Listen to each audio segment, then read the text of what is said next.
नमस्कार, मी प्रकाश महाजन।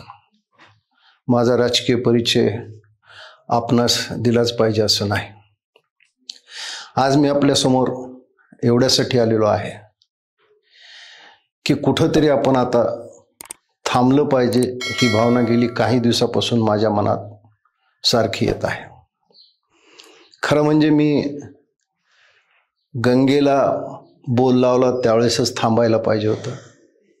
खरं म्हणजे मी पहलगामच्या वेळेसच थांबायला पाहिजे होतं, पण त्यावेळेस मला असं वाटलं की कुठंतरी काहीतरी सुधारणा होईल। व्यक्तिगत म्हणाल तर माझी अपेक्षा अत्यंत कमी आहे। कुठल्याही पक्षात मी राहिलो तरी मला काही निवडणुकीचं तिकीट गरज नव्हती, कुठल्या पदाची गरज नव्हती। फक्त हिंदुत्वाचा विचार जोपासला जावा एवढीच एक भावना होती।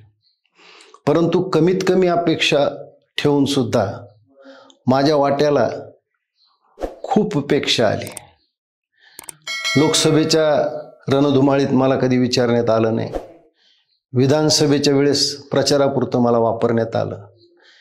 जी जबाबदारी माझ्यावर दिली मी अत्यंत प्रामाणिकपणे पार पाडली। माझ्या कामाचे कौतुक नाही, पण माझ्या हातून ज्या चुका झाल्याच नाही त्याचे बोल मला लावण्यात आले। जे माप माझ्याकडून घडलेच नाही त्याचे प्रायश्चित्त मला देण्यात आले। खरं म्हणजे मी फक्त अमितजी यांचा थोडा अपराधी आहे।